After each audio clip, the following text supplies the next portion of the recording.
नरेंद्र,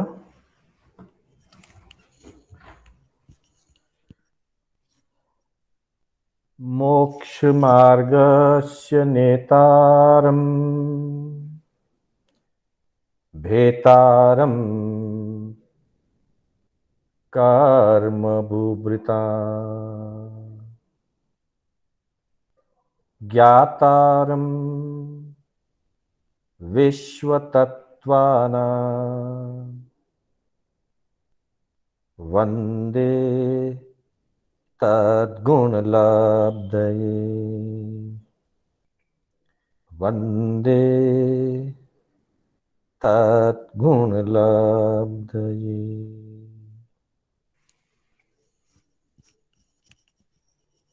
तत्वार्थ सूत्र स्वाध्याय करें, सब आगम का निचोड़ है। ज्ञानी ध्यानी उमा स्वाति जी, संग्राहक सिर मोड़ है। ज्ञानी ध्यानी उमा स्वाति जी, संग्राहक सिर मोड़ है। तत्वार्थ सूत्र स्वाध्याय करें, सब आगम का निचोड़ है। अनंत उपकारी आस्था के आयाम चरम तीर्थंकर श्रमण भगवान महावीर को वंदन, प्रभु की परंपरा में विचरण करने वाले परम उपकारी समस्त चारित्र आत्माओं को भाववंदन। उपस्थित धर्म प्रेमी सज्जनों, सुशील माताओं बहनों, तत्वार्थ सूत्र के माध्यम से मोक्ष मार्ग से संबंधित हमारी कक्षा चल रही है और हम इसके लगभग अंतिम पड़ाव पर हैं। अंतिम अध्ययन, अंतिम सूत्र की हमारी चर्चा चल रही है, मुक्ति का स्वरूप, मोक्ष का स्वरूप।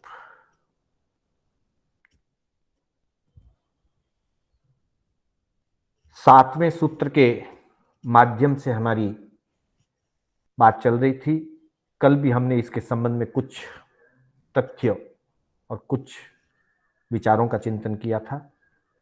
पुनः आज एक बार शेष विषय को पूरा करने की दिशा में एक बार हम सातवें सूत्र का उच्चारण करें, पूर्ण मनोभावना के साथ, मंगल भावना, सर्व मंगल की भावना के साथ।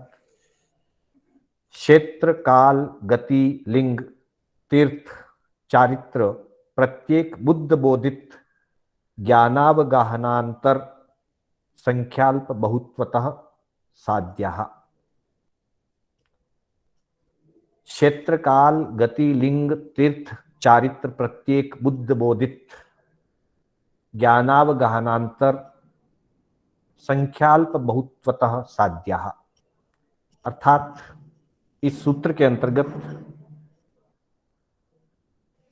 सिद्ध के स्वरूप को अलग अलग 12 द्वारों से समझाया गया है। अर्थात 12 अलग एंगल से, अलग अलग 12 एंगल से सिद्ध के स्वरूप को समझने समझाने का इसमें प्रयास किया गया है।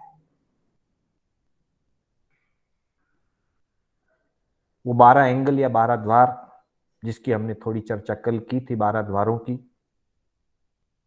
क्षेत्र की चर्चा हुई है, काल की अपेक्षा को लेकर के चर्चा की गई, गति की अपेक्षा से चर्चा की गई है, लिंग की अपेक्षा से, तीर्थ चारित्र प्रत्येक बुद्ध और बुद्ध बोधित की अपेक्षा से चर्चा की गई है, ज्ञान की अपेक्षा से चर्चा की है, अवगाहना की अपेक्षा से चर्चा की है, अंतर संख्या एवं अल्प बहुत्व इन 12 अपेक्षाओं को लेकर के, 12 अलग अलग एंगल्स को लेकर के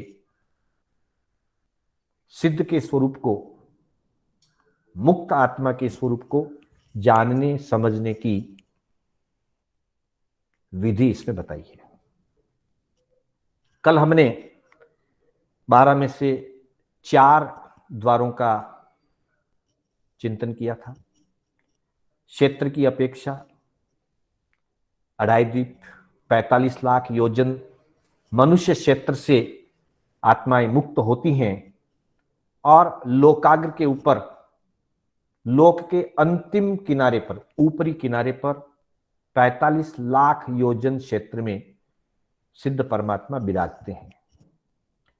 काल की अपेक्षा से हमने जाना, सिद्ध परमात्मा भूतकाल में थे, सिद्ध परमात्मा वर्तमान में हैं, सिद्ध परमात्मा भविष्य काल में रहेंगे। तीनों काल में सिद्ध उपस्थित है। पूर्व पर्याय की अपेक्षा से महाविद्य क्षेत्र में सदा काल केवल ज्ञान प्राप्त करने का और मोक्ष जाने का स्वरूप है, स्वभाव है उस धरती का, महाविद्य क्षेत्र का। इसका नाम ही विदेह है। विदेह का मतलब जहां सदा काल ऐसे महापुरुष विचरण करते हों जो देह में रहते हुए विदेह जैसा जीवन जीते हैं।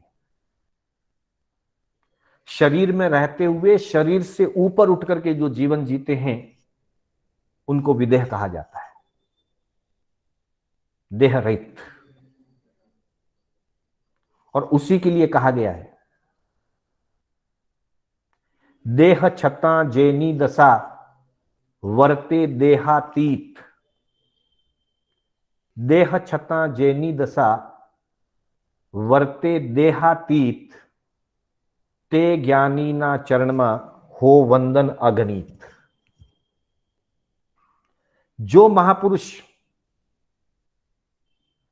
मनुष्य भाव में, मनुष्य गति में, मनुष्य शरीर में रहते हुए भी भावों से बिल्कुल अलग देहातीत अवस्था को जीते हैं, अर्थात देह में जिनकी लेश मात्र भी, अंश मात्र भी जिनकी देह में आसक्ति नहीं है, शरीर भाव जिनका नहीं है, शरीर भाव से जो मुक्त हो गए, ऊपर उठ गए हैं, उनको देहातीत कहा जाता है। ऐसे जो ज्ञानी पुरुष हैं, ऐसे जो देहातीत पुरुष हैं, उनको हम वंदन करते हैं, उनके प्रति हम आदर और समर्पण व्यक्त करते हैं। तो महाविदेह शब्द में ही झलकता है ऐसा विशाल क्षेत्र जहां हमेशा ऐसी आत्माओं का निवास रहता है जो शरीर में रहते हुए शरीर से ऊपर उठ करके साधना भी करते हैं और सिद्धि को भी प्राप्त करते हैं। इसलिए कहा कि महाविदेह क्षेत्र से सदा काल मोक्ष जाने का स्वरूप कायम रहता है। भरत ऐरावत क्षेत्र में अलग अलग काल की अपेक्षा से तीसरे आर्य के, चौथे आर्य के जन्मे हुए जीव मोक्ष पधारते हैं। पहले दूसरे आर्य के जन्मे हुए मोक्ष नहीं जाते, पांचवें छठे आर्य के जन्मे हुए भी मोक्ष नहीं जाते। गति की अपेक्षा हमने कल चर्चा की, सिद्धों की अपनी 5वीं गति है, सिद्ध गति। वे सिद्ध गति में विराजमान हैं और पूर्व पर्याय से वो मनुष्य गति से सिद्ध हुए। तो मनुष्य गति से सिद्ध होते हैं और सिद्ध गति में विराजमान रहते हैं। फिर लिंग की अपेक्षा चर्चा हुई थी। लिंग यानी पहचान, शरीर की दृष्टि से पहचान स्त्री, पुरुष और नपुंसक के रूप में होती है। तीनों ही लिंग वाले मोक्ष प्राप्त कर सकते हैं। और वेश की अपेक्षा से भी पहचान होती है। तीर्थंकरों के शासन में तीर्थंकरों की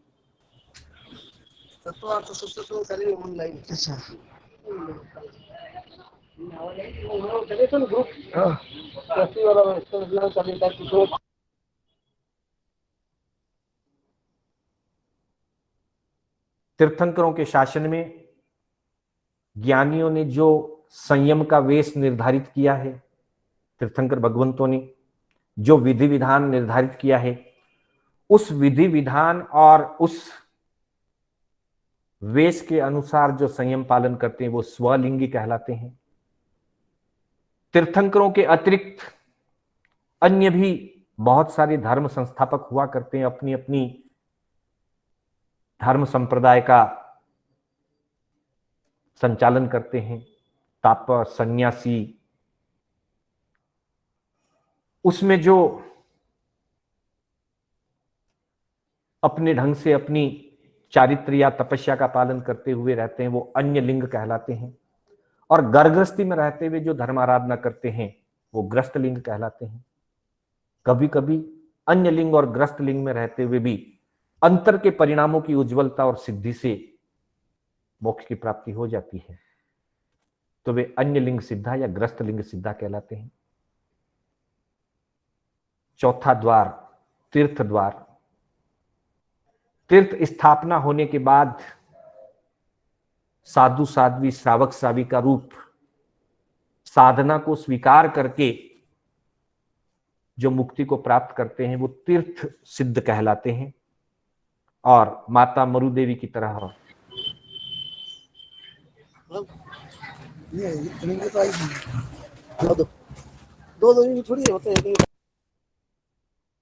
जो तीर्थ स्थापना से पहले मोक्ष पधार जाते हैं, जैसे माता मरुदेवी धर्म तीर्थों की स्थापना होने से पहले ही आत्मकल्याण को पाकर के सिद्ध हो गई, वे अतीर्थ सिद्ध कहलाते हैं। तीर्थ सिद्ध और अतीर्थ सिद्ध के साथ ही तीर्थंकर सिद्ध और अतीर्थंकर सिद्ध को भी गिना जाता है। जैसे भरत ऐरवत क्षेत्र की अपेक्षा से एक काल में मात्र 24 आत्माएं तीर्थंकर बनकर के सिद्ध होती हैं। एक 24, एक अवसर्पणी काल में या एक उत्सर्पणी काल में 24 तीर्थंकर होते हैं, तो वे तीर्थंकर होकर के सिद्ध बनते हैं, इसलिए तीर्थंकर सिद्ध कहलाते हैं। उनके अतिरिक्त संख्याता असंख्याता आत्माएं सामान्य केवली होकर के केवल ज्ञान प्राप्त करते हैं, अरिहंत बनकर के सिद्धत्व को प्राप्त करते हैं, पर तीर्थंकर नहीं बनते। तो तीर्थंकर पद को पाकर के जो मोक्ष जाते हैं वे तीर्थंकर सिद्ध कहलाते हैं, और सामान्य केवली पद से जो मोक्ष पधारते हैं वो अतीर्थंकर सिद्ध कहलाते हैं। इस तरह से 4 बोलों की चर्चा हमने कल की थी। 5वें बोल से हम आगे आज बढ़ेंगे।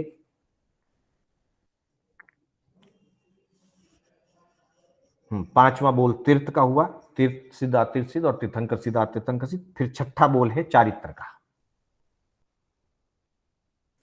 अगली स्लाइड आपके पास आएगी। सिद्धों के स्वरूप पर बाहरी द्वार में छठा द्वार है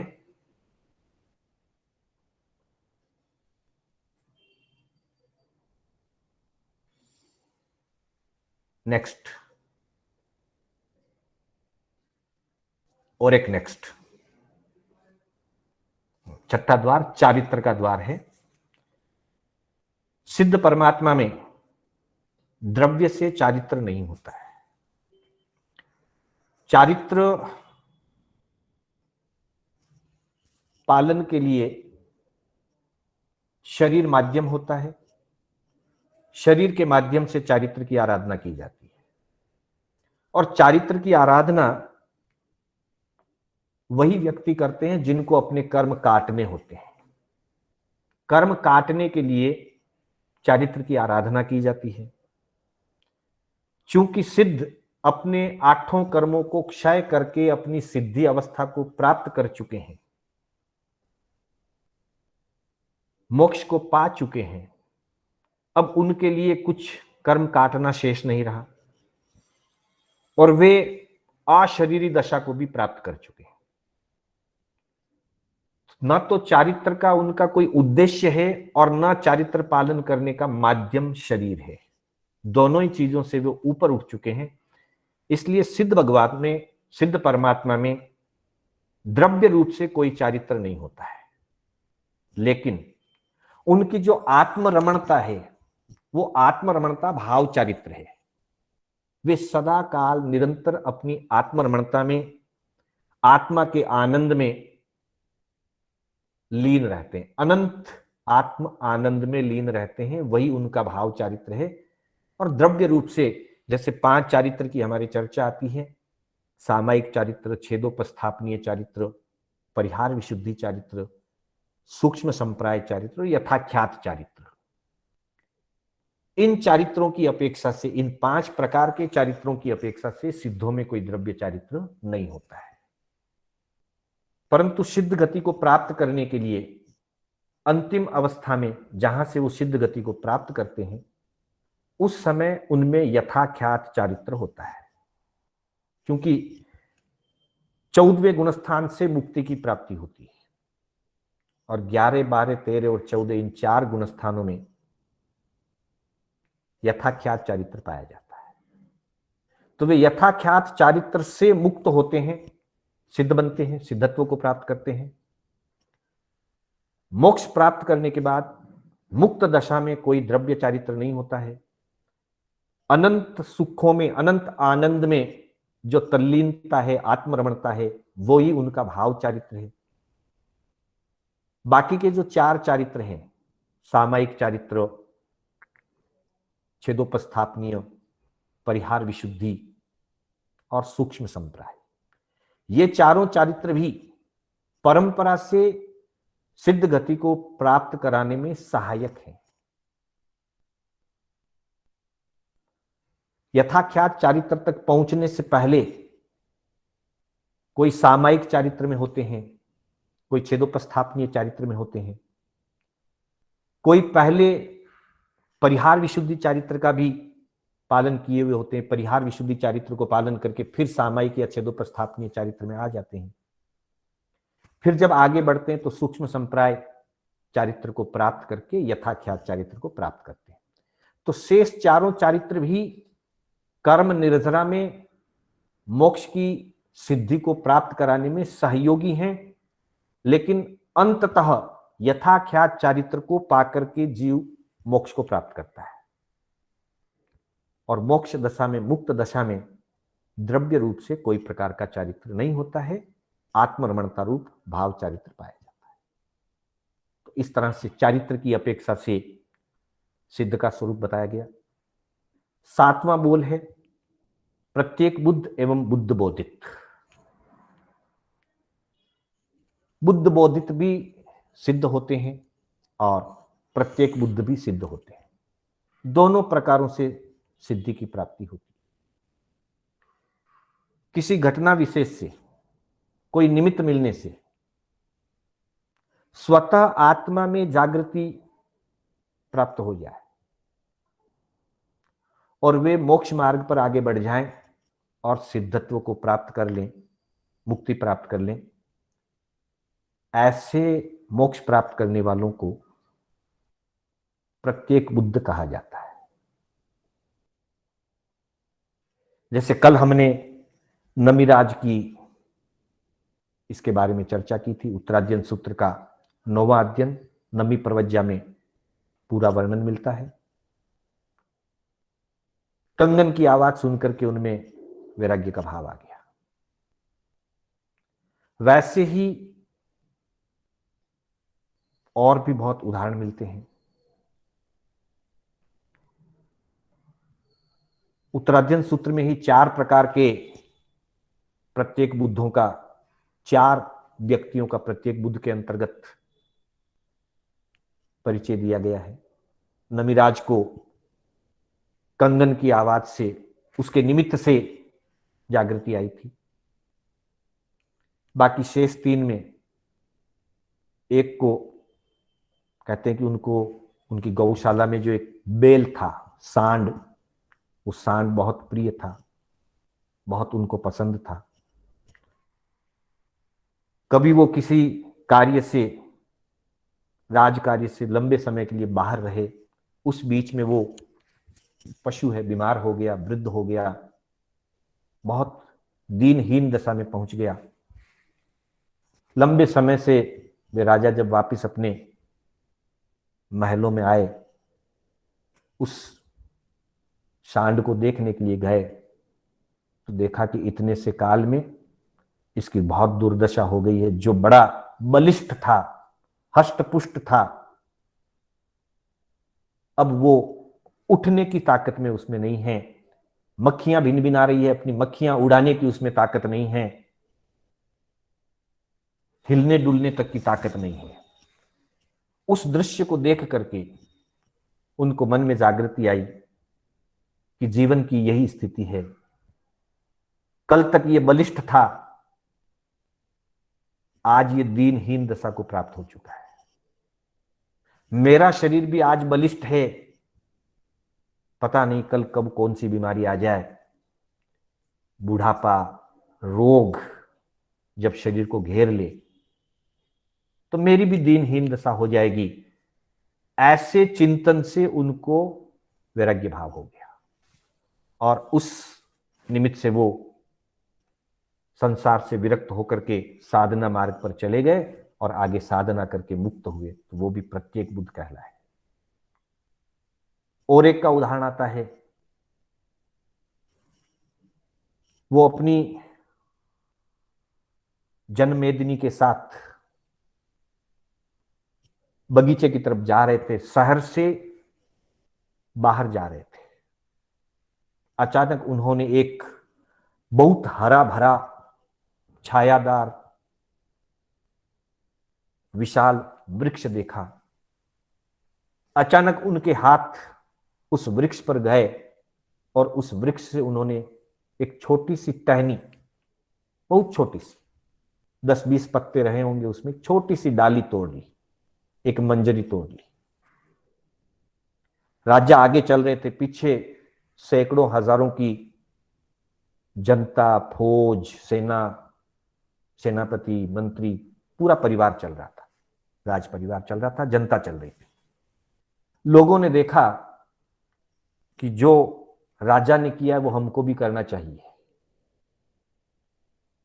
तो सबने जैसे जैसे आगे बढ़ते गए उस पेड़ की एक एक छोटी डाली देखा देखी, अंधा अनुकरण, बिना सोचे समझे तोड़ते चले गए।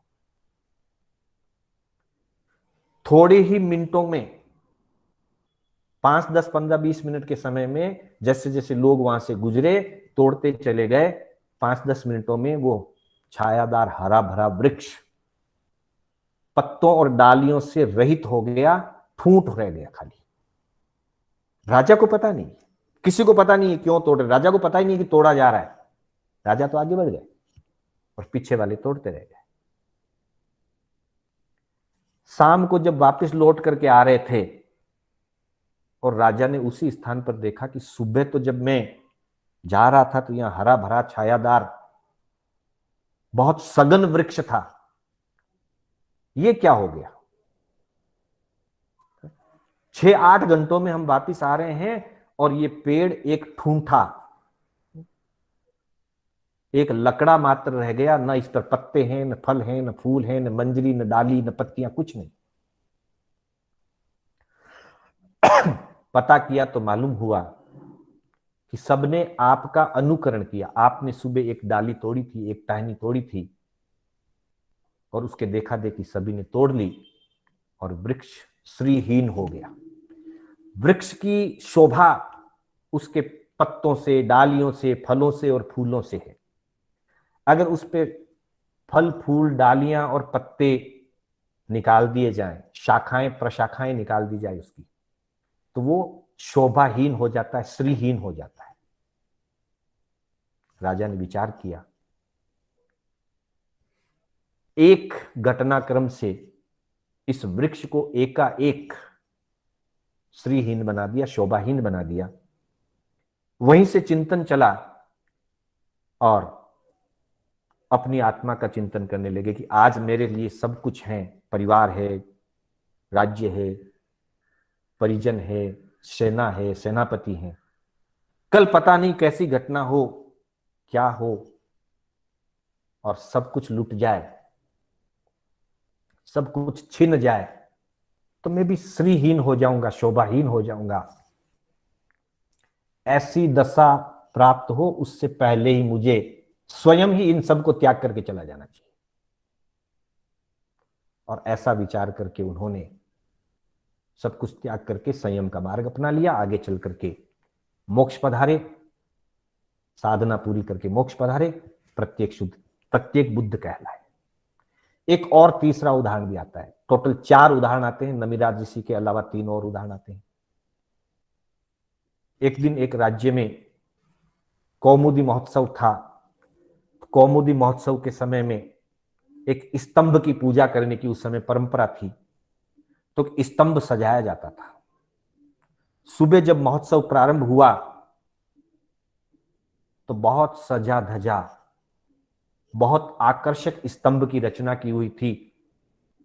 सारे लोग, राजा, प्रजा, रानियां, सेठ, साहूकार, गांव के सारे लोग एकत्र हुए और वहां पर उन्होंने उस स्तंभ की पूजा की। पूजा करने के बाद आमोद प्रमोद में लग गए, सब अपने अपने खेलना, खाना, घूमना, फिरना। वो एक महोत्सव, एक माध्यम हुआ करता था मनोरंजन के लिए, सम्मेलन की तरह। दिन भर सबने अपना अपना आमोद प्रमोद किया। शाम को जब वापस जा रहे थे तो राजा ने देखा कि सुबह कितनी चमक दमक थी, इतना सजा हुआ स्तंभ था। दिन भर में कोई, किसी ने कुछ खींच लिया, किसी ने कुछ तोड़ दिया। बच्चे होते हैं, बड़े होते हैं, खेल खेल में सारी चीजें होती हैं। और दिन भर जब खेल कूद करके, शोक मौज करके वापस जाते हैं तो पीछे की जो स्थिति होती है वो बड़ी बेढंगी स्थिति होती है। सुबह जब आते हैं तो जितना चमक दमक होता है, और शाम को जब वापस निकलते हैं तो पीछे की स्थिति, अगर इसको समझना हो तो हमारे किसी भी परिवार में जब कोई बड़ा कार्यक्रम, शादी, रिसेप्शन आदि होता है, जब प्रारंभ होता है रिसेप्शन का, तो कितनी चमकदार व्यवस्था होती है। और जब 2-3-4 घंटे का कार्यक्रम पूरा हो जाता है, लोग आते हैं, चले जाते हैं, सब कुछ हो जाता है, रात को 11 बजे जब खाली करने की स्थिति होती है, 11-12 बजे, उस समय उस खाली हॉल को, खाली मंडप को जब देखें, दुनिया भर की चीजें बिखरी पड़ी है, ढूली पड़ी है। अब कहीं दुर्गंध आनी शुरू हो गई, कहीं कुछ गंदगी फैल गई। जब आए थे शाम को तो कितना चमक दमक था, और 4-5 घंटों के बाद, कार्यक्रम पूरा होने के बाद कैसी स्थिति होती है। बस वही लगभग स्थिति थी वहां। राजा उसको देख करके एकदम से अचंभित रह गया, एकदम से चौंक गया कि ये क्या है।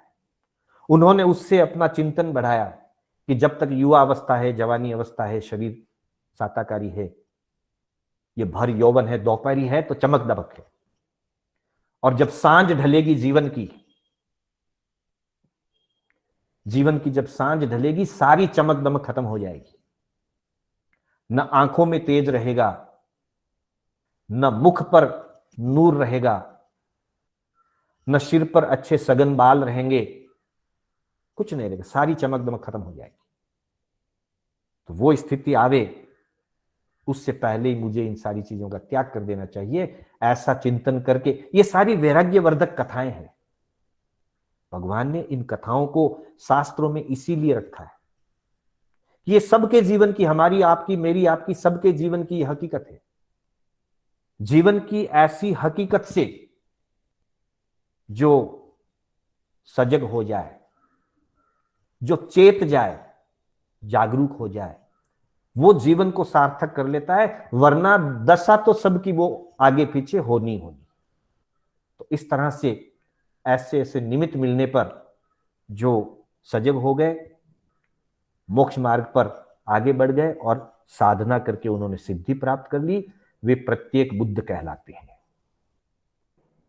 अनेकों हुए हैं। प्रमुख 4 घटनाओं को शास्त्रों में दिया है, 4 उदाहरण के रूप में। और बाकी जो गुरु का उपदेश सुन करके, प्रभु की वाणी को सुन करके फिर चारित्र मार्ग में आगे बढ़ते हैं, मोक्ष मार्ग में आगे बढ़ते हैं, साधना करके सिद्धि को प्राप्त करते हैं, वो बुद्ध बोधित कहलाते हैं। मतलब बोध प्राप्त हुए व्यक्ति के द्वारा जब बोध प्राप्त होता है तो वो बुद्ध बोधित कहलाते हैं, गुरु के उपदेश आदि के निमित्त से। और किसी घटना विशेष से, जिस किसी भी दृश्य ने इन राजाओं को बोध नहीं दिया, उपदेश नहीं दिया किसी घटना ने, लेकिन उस घटना से वो स्वयं उपदेशित हो गए, स्वयं बोध को प्राप्त हो गए। इसलिए वो घटना विशेष से होने से प्रत्येक बुद्ध कहलाते हैं। और जो तीर्थंकर होते हैं उनके लिए किसी घटना की भी जरूरत नहीं होती और उपदेश की भी जरूरत नहीं होती, इसलिए तीर्थंकर को स्वयं बुद्ध कहा जाता है। तीसरा भेद एक है स्वयं बुद्ध का, वो मुख्य रूप से तीर्थंकरों के लिए लागू होता है। स्वयं संबुद्धानम नमोतनम बोलते हैं तीर्थंकर भगवान की स्तुति के लिए, अरिहंत की स्तुति के लिए है। सह संबुद्धानम, स्वयं बोध को पाए हुए। तो तीर्थंकर मुख्य रूप से स्वयं बोध प्राप्त करते हैं, और किसी घटना आदि के निमित्त से किसी को स्वयं बोध प्राप्त होता है तो प्रत्येक बुद्ध कहलाते हैं, और गुरु उपदेश आदि से होता है तब वो बुद्ध बोधित कहलाते हैं। इसके बाद 8वां द्वार है ज्ञान द्वार। सिद्ध परमात्मा में एक केवल ज्ञान होता है। 5 ज्ञान बताए गए हैं, मति ज्ञान, सुत ज्ञान, अवधि ज्ञान, मन प्रयोग ज्ञान और केवल ज्ञान। सिद्ध दशा में मात्र केवल ज्ञान रहता है, और केवल ज्ञान से ही सिद्ध होते हैं। बाकी के शेष 4 ज्ञान में रहते हुए कोई मोक्ष नहीं मिलता है। 4 ज्ञान में रहते हुए जीव धर्म आराधना करता है, कर्म निर्जरा करता है, कर्म घटते हैं, पाप घटता है, पुण्य का खजाना बढ़ता है, निर्जरा होती है, मोक्ष के नजदीक पहुंचता है। लेकिन मतिसुत ज्ञान से या मतिसुत ज्ञान में रहते हुए मोक्ष नहीं मिलता, अवधि ज्ञान में रहते हुए मोक्ष नहीं मिलता, मन प्रयोग ज्ञानी को भी मोक्ष नहीं मिलता, केवल ज्ञानी को मोक्ष मिलता है। इसलिए केवल ज्ञान से सिद्धत्व प्राप्त होता है, और सिद्ध भगवान में एक केवल ज्ञान ही उपस्थित रहता है। पर बाकी के जो शेष 4 ज्ञान है, मति ज्ञान, सुत ज्ञान, अवधि ज्ञान या मन प्रयोग ज्ञान, ये चारों ज्ञान भी मोक्ष तक पहुंचाने में सहयोगी हैं, क्योंकि प्रारंभ तो मतिसुत से ही होता है। मतिसुत ज्ञानी साधना प्रारंभ करता है, सम्यक साधना मतिसुत ज्ञान के साथ ही प्रारंभ होती है, और वो सम्यक साधना आगे बढ़ करके केवल ज्ञान तक पहुंचाती है, और केवल ज्ञान प्राप्त होने के बाद जीव को मोक्ष या सिद्धि की प्राप्ति होती है। तो केवल ज्ञान ही उनमें रहता है। सिद्धों में एक ही ज्ञान रहता है, केवल ज्ञान, और सिद्धों में सिद्धत्व की प्राप्ति जिस समय होती है उस समय भी वो केवल ज्ञान से ही होती है। केवल ज्ञान के साथ जीव सिद्ध होते हैं और केवल ज्ञान में ही रहते हैं। साथ में केवल दर्शन भी होता है, उपयोग केवल ज्ञान का होता है। सिद्धत्व की तरफ जाते हुए सत्ता में केवल ज्ञान, केवल दर्शन होता है। तो ज्ञान की अपेक्षा से केवल ज्ञान उनके पास होता है। फिर 9वां द्वार है अवगाहना द्वार।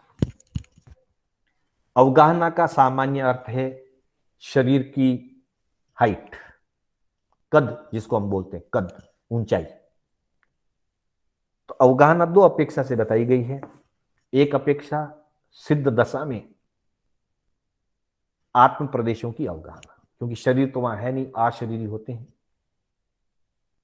तो सिद्ध दशा की अवगाहना भी बताई है, और सिद्ध गति को प्राप्त करते हुए अंतिम शरीर में कितनी अवगाहना होती है उस अपेक्षा से भी अवगाहना बताई। तो कहा गया कि जगन्य सिद्ध दशा में जगन्य अवगाहना होती है 1 हाथ और 8 अंगुल की। आत्म प्रदेशों का जो अवगाहन क्षेत्र है, कितने क्षेत्र में सिद्ध परमात्मा की आत्मा निवास करती है, स्थित रहती है वहां पे, तो कम से कम 1 हाथ और 8 अंगुल क्षेत्र में सिद्ध परमात्मा की आत्मा अवस्थित रहती है। अधिक से अधिक 333 धनुष और 32 अंगुल क्षेत्र में सिद्ध परमात्मा का आत्म प्रदेशों का अवगाहन होता है। कम से कम 1 हाथ 8 अंगुल, अधिक से अधिक 333 धनुष और 32 अंगुल। इसके बीच में कोई भी आकार हो सकता है, किसी भी क्षेत्र की 1 हाथ 8 अंगुल से अधिक और 333 धनुष 32 अंगुल से कम बीच की विभिन्न अवगाहनाएं सिद्ध अवस्था में हो सकती है। यहां से जब मोक्ष प्राप्त करते हैं तो जो अंतिम शरीर होता है मनुष्य शरीर, उस शरीर की अपेक्षा से मोक्ष प्राप्त करने के ठीक पहले अंतिम शरीर पर्याय की अपेक्षा से जगन्य 2 हाथ और उत्कृष्ट 500 धनुष की अवगाहना होती है। कम से कम 2 हाथ की अवगाहना वाले मोक्ष पधारते हैं, और अधिक से अधिक 500 धनुष की अवगाहना वाले मोक्ष पदार्थ हैं। यहां जितनी अवगाहना से अंतिम शरीर का त्याग होता है, उसी के अनुपात में वहां आत्म प्रदेशों का अवगाहन क्षेत्र निर्धारित होता है। अर्थात अंतिम शरीर जो वो त्याग करते हैं, उसकी जो अवगाहना होती है, उसकी 2/3 अवगाहना आत्म प्रदेशों की अपेक्षा से सिद्ध गति में होती है। 2/3।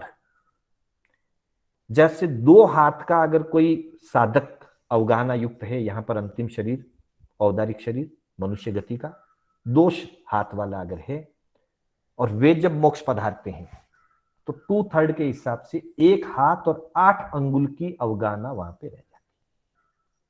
और कोई 500 धनुष की अवगाहना वाले, उत्कृष्ट 500 धनुष की अवगाहना वाले हैं, तो उनकी अवगाहना वहां मोक्ष में आत्म प्रदेशों की जो अवगाहन स्थिति है, वो 500 धनुष की 2/3 पार्ट, यानी कि 333 धनुष और 32 अंगुल वहां अवगाहना आत्म प्रदेशों की रहती है। अंतिम शरीर जितना होगा, कोई 6 हाथ के अवगाहना वाले यहां से अगर मोक्ष जाएंगे तो वहां उनका अवगाहना, आत्म प्रदेशों की अवगाहना 4 हाथ रह जाएगी।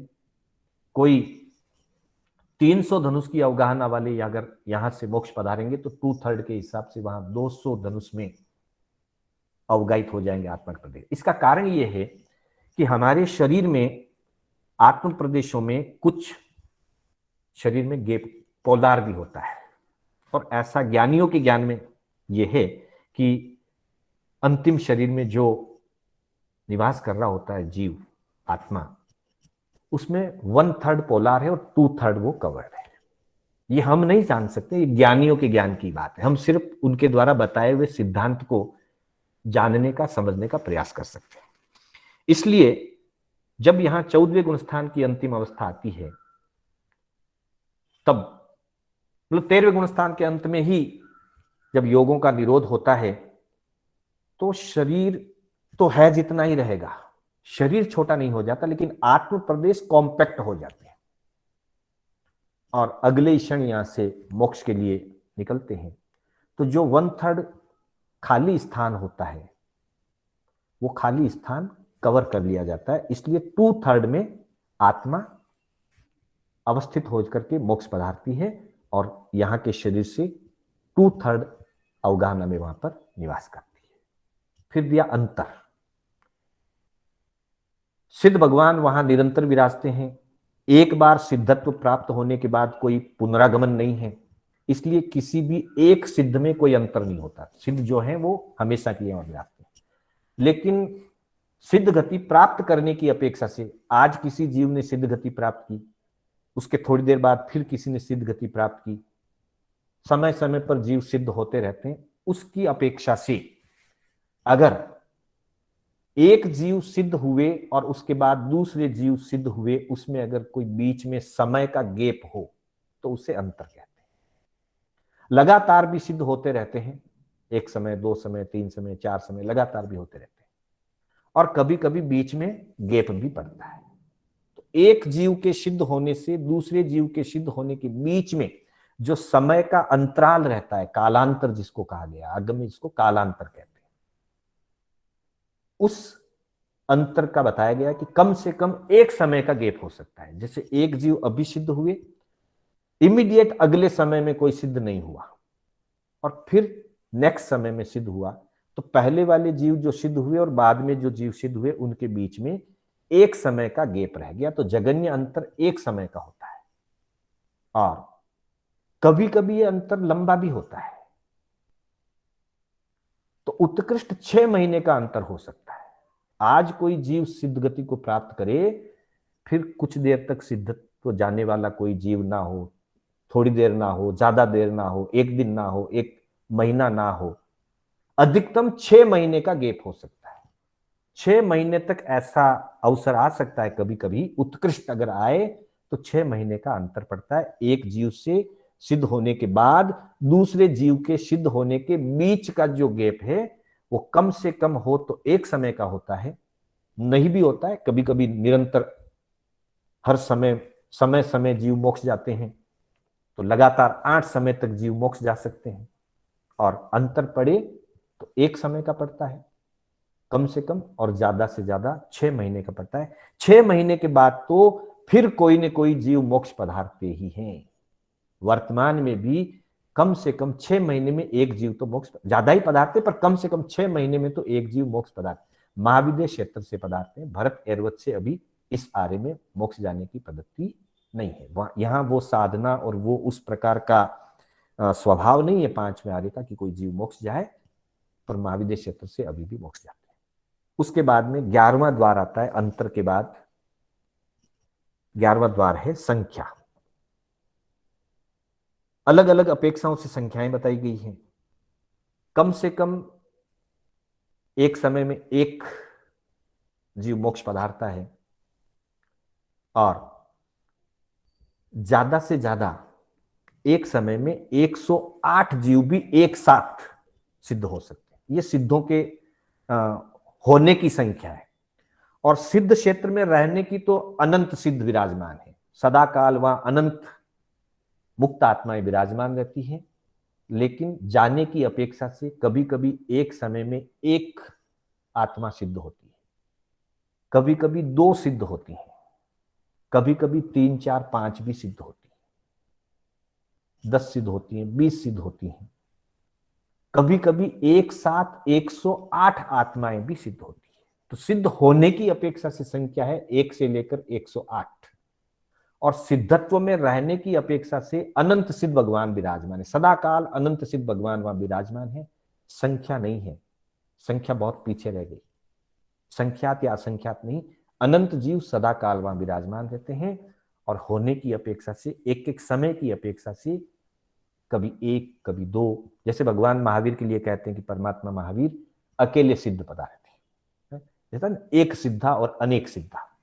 तो भगवान महावीर एक सिद्धा है। वो जब मोक्ष पधारे तो उस पर्टिकुलर टाइम पर, उसी क्षण, उसी समय, जो काल का अत्यंत अविभाजित सूक्ष्म अंश है, उस समय की अपेक्षा से उस समय इस पूरे 2.5 द्वीप से कोई भी दूसरा जीव उनके साथ साथ सिद्ध नहीं हुआ था, उसी समय सिद्ध नहीं हुआ था। जबकि ऋषभदेव भगवान जब मोक्ष पधारे तब कहते हैं कि 108 आत्माएं एक साथ मोक्ष पधारी। तो एक समय में एक सिद्ध हो सकता है, 2 हो सकते हैं, 10 हो सकते हैं, 20 हो सकते हैं, अधिक से अधिक एक समय में 108 सिद्ध हो सकते हैं। उसके बाद 12वां द्वार है अल्प बहुत्व। जो ये 11 द्वार बताए गए, क्षेत्र, लिंग, गति, इनकी अपेक्षाओं में सभी में नहीं लागू पड़ता है, पर कई चीजों में लागू पड़ेगा। कि जैसे क्षेत्र की अपेक्षा से 2.5 द्वीप में है तो महाविद्य क्षेत्र से ज्यादा सिद्ध होते हैं, भरत एरवत क्षेत्र से उसकी अपेक्षा कम सिद्ध होते हैं। और कर्म भूमि के जो 15 कर्म भूमि का क्षेत्र है, उसके अतिरिक्त जो स्थान है वहां पे तो सामान्य रूप से तो वहां से कोई मोक्ष जाता नहीं है, वहां जन्मे हुए तो मोक्ष जाते नहीं है। लेकिन किसी जीव को संहरण करके, भरत क्षेत्र के जीव को संहरण करके, महाविद्य क्षेत्र के जीव को संहरण करके देवकुरु में रख दिया, उत्तर कुरु में रख दिया, वहां उनको केवल ज्ञान प्राप्त हो गया और वो मोक्ष जा सकते हैं। तो वहां से कम मोक्ष जाएंगे, क्योंकि मात्र संहरण की अपेक्षा से। लेकिन इतना अनंत काल व्यतीत हो चुका है, भगवान फरमाते हैं कि इस 45 लाख योजन के मनुष्य क्षेत्र का, 2.5 द्वीप के मनुष्य क्षेत्र का एक सुई नोक बराबर स्थान भी ऐसा नहीं है जहां से कोई आत्माएं सिद्धत्व को नहीं पधारे। मतलब हर स्थान स्थान से जीव मोक्ष पधारे। लेकिन महाविद्य में क्योंकि हमेशा अवसर रहता है तो वहां से ज्यादा मोक्ष जाते हैं। भरत एरवत में काल काल के विशेष काल में ही रहता है तो वहां से कम जाते हैं, और अन्य क्षेत्रों से बहुत कम जाते हैं। इस तरह से अलग अलग अपेक्षाओं से, अवगाहना की अपेक्षा से बताया है।